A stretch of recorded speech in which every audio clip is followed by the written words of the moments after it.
chuan ngai te lung lung kian nu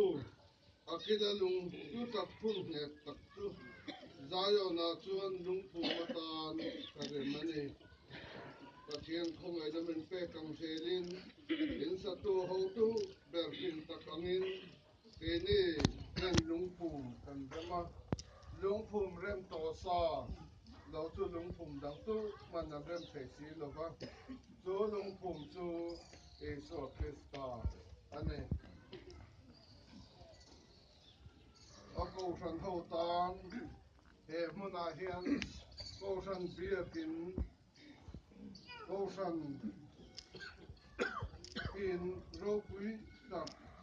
pathian ro pui nan ne pathian ram zau nan alo din thei na turin he lung phum hi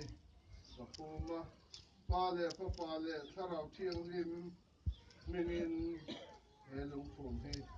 ka phum ane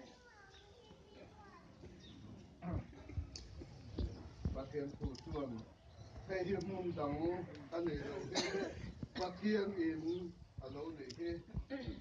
alo ti a pathian na tong kai